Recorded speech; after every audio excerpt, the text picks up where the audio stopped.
Hello there, Aquarius sign. Welcome to your monthly reading. So this reading is for the month of June. Aquarius, Sun, Moon, Rising, Venus. Okay, so Aquarius. Hindi lahat ng Aquarius maka-resonate sa reading na to. So takes what resonates and leave the rest. Okay.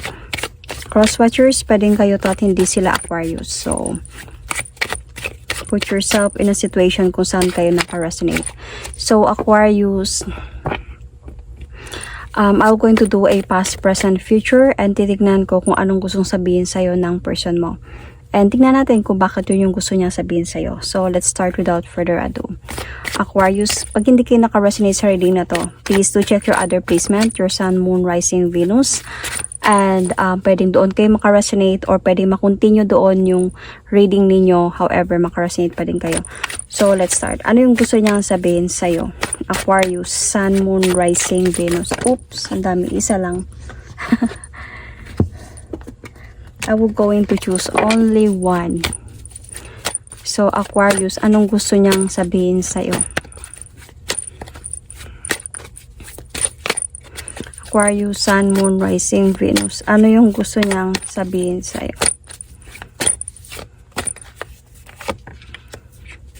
Oh, may same siya. Merong same na zodiac sign dito. Masakit ang makita kang may iba na. Let's see. Bakit? Let's see what happens in the past. So, mamaya tignan natin kung bakit ito yung gusto niya sabihin sa'yo. Pero, connected pa din to. Itong reading na to, connected pa din to dito sa anong gusto niya sabihin sa'yo. Okay. Past. What happened in the past, Aquarius?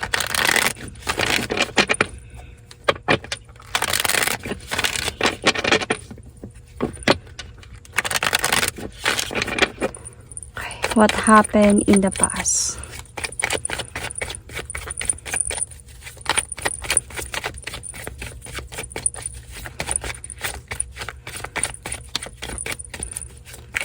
What happened in the past?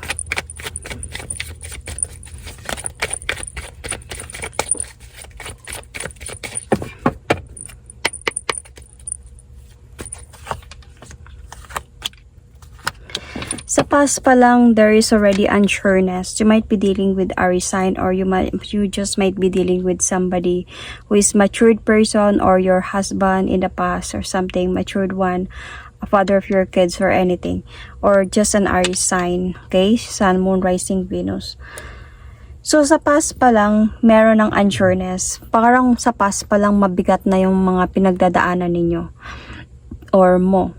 Okay? Parang adun sa point na feeling mo ikaw na lang nagpapasan ng problema. And feeling mo your partner don't even think about helping you resolving your problems. Kasi problem nyo to eh. And parang misto lang ikaw lang yung nagdadala ng problema na to. You really wanted to parang drop this problem and just walk away. Or might be you did that in the past. Kasi hindi na sure. Sobrang stressful na yung situation. You wanted a peace of mind. You know, masyadong overthinker yung mga Aquarius eh. So, isa to sa inaalala nyo. Feeling ko dito na parang naloloka na kayo sa kasi minsan sumasakit na yung ulo nyo. So, might be may kilalaman dito. Yung nga sinabi ko kanina, it's either an Aries sign or your husband or somebody you're with, okay?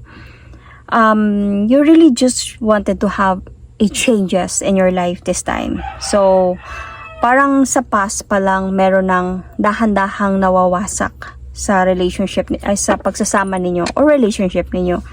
So, meron na din dito sa past pa lang something na papunta ba ako dito, papunta ba ako doon, or something like that. Unsureness, where to move forward to or anything, need some decisions to do, something like that. So, sa past pa lang sobrang mabigat na para sa'yo yung mga nangyayari. Pero honestly, there is nakikita ko dito, pwedeng may umalis, pwede din namang wala. Pwedeng parang papunta pa lang doon, okay? So, pwedeng gusto pa lang bumitaw, kumbaga ganyan. Yun yung naramdaman ko dito. So, you might have a Pisces sign in your chart. Okay, or you might be dealing with the Pisces sign as well. So let's see. At this present situation, what happened?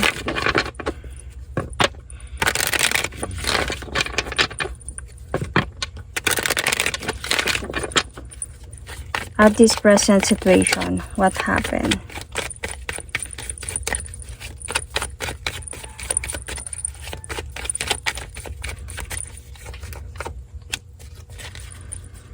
Confusions.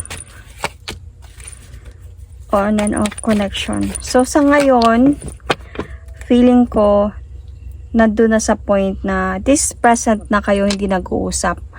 Pwedeng either on and off kayo or hindi kayo nag-uusap. Marami ng confusions dito. Hindi na alam pa anong gagawin. Parang lang, you are, parang andun ka sa point na you wanted to fight and you are in a blindfold, naka-blindfold ka and you're fighting and you don't know kung sino yung natatamaan mo, sino yung nasasaktan mo or what. So, feeling ko may mga promises na din dito na nag-broke. Hindi natupad, hindi tinupad or hindi natutupad. But, still trying though. Even ganito na yung sitwasyon ninyo, hindi kayo nag-uusap, on and off kayo or anything, still trying to fix problem. Parang it's either might be this is you or your partner or both of you, parang still trying to fix this relationship or pagsasama na meron kayo. So feeling ko nagkaroon talaga kayo ng hindi pag-uusap kasi nandito sa na masakit ang makita kang may iba na. So, Aquarius, I can see that you did some revenge here sa ginawa niya sa'yo, pananakit. Sa mga nangyari sa'yo before. Napagod ka, nabigatan ka sa problema, you wanted to drop it out, and might be may nakilala ka na parang feeling mo mas higit siya sa'yo. Na feeling mo mas higit yun sa kanya. And parang feeling mo nakaramdam ka ng comfort doon. Might be may nakilala kang somebody na nakausap mo ba, anything, whether may mali siya or wala, pero nakita ka kasi niya. So masakit yung makita kang may iba na nasaktan siya doon. Kaya siguro na doon sa point din dito na nagkaroon kayo ng no communication. But andun din sa point na you're trying to, or might be your person is trying to fix things here with you. Nag-e-effort pa din and wanted to talk to you towards the new beginning here. Tinatry niya sigurong i-fix to dahil siguro ayaw kanyang mawala sa buhay niya sa mga nangyari sa inyo. See, bumabalik pa din siya. But the thing here is you wanted like peace. Ayaw mo na ng kung anong naranasan mo before in the past. Gusto mo ng peaceful na pagsasama, peaceful na sitwasyon. Ayaw mo yung nag-aaway or ayaw mo yung magulo, ayaw mo yung nahirapan, ayaw mong mag-overthink even. Yun yung hindi mo kaya. So, bumabalik siya sa'yo ngayon and feeling ko there is somebody also new in your life. Kaya, dito ka parang hindi ko alam kung siya ba or babalik ba ako dito or something like that. At this present situation, dito pa lang sa present situation na confused ka na. I will going to clarify this.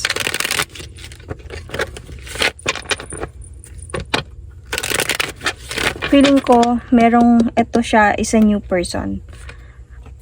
Kaya kayo hindi nag-uusap. Merong new person na dumadating sa buhay mo. And masakit to para sa kanya. Kaya bumabalik siya sa'yo. Parang gusto niyang sa akin ka lang, Aquarius, babalik ako sa'yo, ayusin natin to, parang ganun.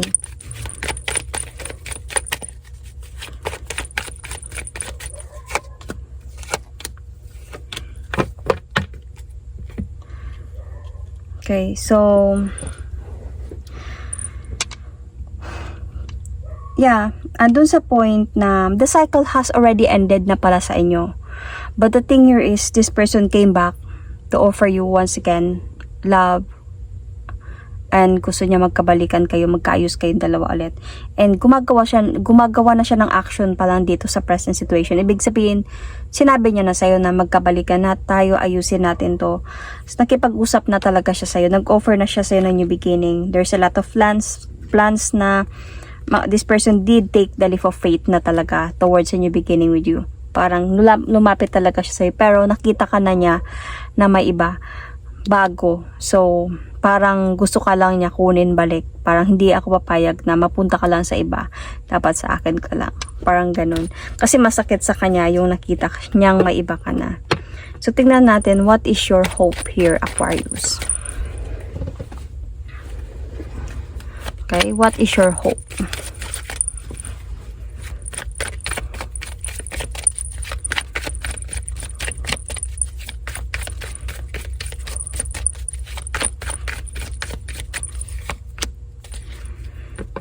Oh, why are you hoping for separation? Total separation, parang formal separation. Ito ata yung hope mo na makapag-decide ka na talaga na to separate na talaga. Napapayag na din siya na makipag-separate na sa'yo. Kasi bumabalik siya, gumagawa siya ng action dito eh. Nag-e-effort siya talaga na bumalik sa'yo. So parang, might be this is what is your hope na magkaroon na ng formal na pag-uusap na mag-separate na kayo ng maayos. Closure could be something like that. So, ano yung fear mo dito?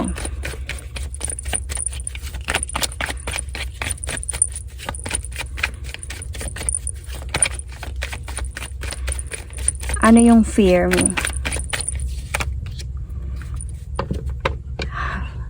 Natatakot ka na baka magdadalawang isip ka? Or natatakot ka na baka mahulog ka balik sa partner mo, sa ex mo na to? Kasi may bago ka na eh. So, natatakot ka sa panunuyo niya sa'yo dahil bumabalik siya sa'yo ulit. Natatakot ka baka mahulog ka balik sa'yo at magkaroon kayo ng new beginning. So, madya-juggled ka this time between the new one and the old one. So, yun yung fear mo na paano kung mahulog ako balik dito. Paano yung bago? Paano yung yun, you know? Kasi meron na kayong communication dito and pinipilit niya talaga, or hindi man sa pinipilit pero gumagawa talaga siya ng effort para magkaroon ng changes sa inyo, na magkaayos talaga kayo. And desidido siya talaga. Sinasabi niya sa'yo na mahal kita, hindi ko ginusto yung mga nangyari before, mga ako sa'yo ngayon, na ayusin na natin to, or anything. You know? So, dito yung fear mo na baka mahulog ka balik. Paano yung bago? Paano yung mga magagandang memories na inuumpisa nyo na? So, paano mangyari? Paano ko siya tanggapin? Tatanggapin ko ba siya ulit? Paano kung mahulog ako? So, yun yung ano mo dito. So, andun ka sa point, you are worried. You are a bit happy with the new one, pero worried ka as well sa dumadating or bumabalik sa'yo na ex. So, tingnan natin, masakit ang makita kang may iba na. So, tingnan, bakit ba masakit sa kanya? Anong nangyari ba? Bakit ito yung gusto niyang sabihin sa'yo?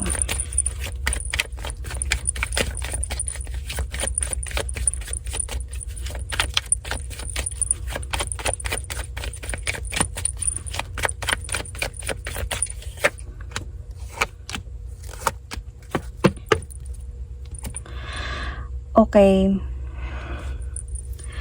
So, itong person na to, dumating sa point na naghintay pala to siya sa'yo. So, feeling ko, parang bumalik na siya sa'yo. Tapos, pinahintay mo siya. Parang nag-revenge ka, kumbaga. Ginawa mo sa akin to before. Ito yung matitikman mo ngayon. Hindi kita kakausapin, paasahan kita. Or binigyan mo siya ng, kumbaga, puzzle. Parang pinaasa mo siya, however, na hindi ka sure kung babalik ka ba sa kanya or hindi. So, siya, naghihintay siya ng answer sa'yo. Naghihintay siya na meron pang hope na babalik ka. Pwede tong vice versa, okay, Aquarius? Dahil gusto niya talaga na magkaayos kayong dalawa. But the thing here is, nung nakita ka niyang may iba na, dito siya na-confuse. Wait lang. Papunta ba to sa akin? Or papunta na siya sa iba? So, nung nalaman niya to, parang naglakas na loob na talaga siya na lumapit sa'yo at gumawa talaga siya ng action, ng effort na hindi na siya naghintay pa. Siguro andun ka sa point na hindi pa ako sure, titignan ko, pag-isipan ko, ganyan, kaya naghintay siya sa'yo, binigyan kanya ng space or anything. Pero nung nakita kanya na may iba na, may bago na, dito siya gumalaw talaga, gumawa siya ng action dito. No, hindi pwede, parang ganun, kasi na-miss ka niya naisip kaya na-miss ka niya. So, gusto niya talagang bumalik sa'yo. Kaya, gusto niya talaga na maayos kayo. Kaya, gumawa na talaga siya ng action. Nakapag-decide na talaga siya na ayusin yung sa inyo dito para maging masaya ulit kayo. So, dito natin malalaman ngayon yung decision mo in the future. Ano yung pwede magiging outcome nito. So, as I said, you might be dealing here with fire signs, Pisces, Cancer, okay, might be earth signs,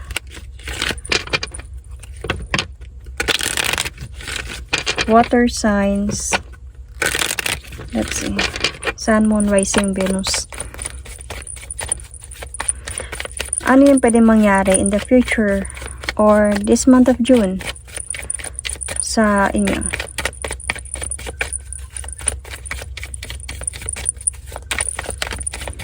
Ano yung pwede mangyari?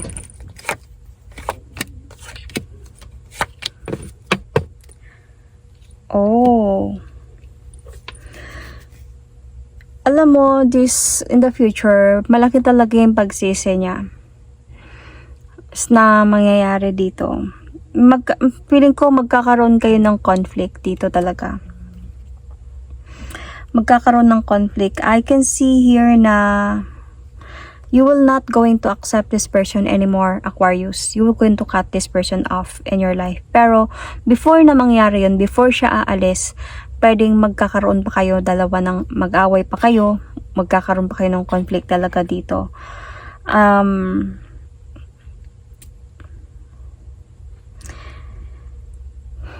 Nasayangan siya at saka nagsisi siya sa mga nanggawa niya in the future. Feeling ko, pipiliin mo yung bago. You will going to cut this relationship of this person, or sorry, yung ex mo na to. Wait lang.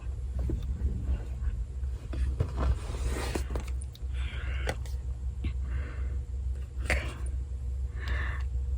Ito din yung kanina, 'di ba? Sabi ko. So you might be dealing with Aries.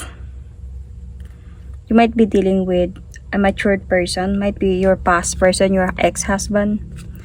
So, parang adun sa point na umalis din siya dito, honestly. Umalis siya dito ng kalmado sa sitwasyon ninyo. Might be you cut this off in your life para magkaroon ka na ng changes talaga sa buhay mo. Parang para sa'yo, Aquarius, is gusto ko na ng panibago. Ayaw ko na yung bumalik ako sa dati. Tapos mag-aaway lang kami ng ganito. Mag-aaway lang. So gusto ko nang maka-move on. Gusto ko na ng bago. I want to try this new things in my life already. So actually hindi pa naman to total na ito na yung mangyayari. Guidance lang to sa inyo na pwedeng ito yung mangyari. Pero some of you are not ready to release this person in your life. So, parang yung guidance nyo dito, of course, nasa inyo pa din yung decision. Kung ano yung decision niyo. Pwedeng to talk to this person, pwedeng to accept this person kung ayaw nyo mangyari. Kasi, nakikita ko naman, sincere naman niya yung pagbabalik niya. Sincere na yung pagbabalik niya. But the thing here is, para sa'yo, napagod ka na. Lalo na, dito sa communication na meron kayong dalawa, this time is meron pa din kayong mga awayan, meron pa din kayong mga sagutan, and parang para sa'yo gusto mo na ng panibago sa buhay mo. So pag ikaw yung tao na mahal mo pa din tong ex na to, baka hindi pa dumating yung bago sa buhay mo and gusto mo pa din na bigyan ng chance to, you can try. Might be, you never know. Yung kwento pwedeng matwist yan, pwedeng mag-iba yan kasi may guidance ka na. Pwedeng i-fix mo yung sa inyo para hindi na kayo mapunta sa ano pang direction ng problema ng relasyon ninyo. Pwede din naman para sa inyo, sa mga gusto na talaga bumitaw, pwede din na kausapin nyo siya ng maayos to have a closure para hindi na din siya aasa sa kung ano man yung mangyayari, sa kung ano man yung hihintayin pa niya sa'yo. So, yun. That is my reading for you. Thank you and God bless.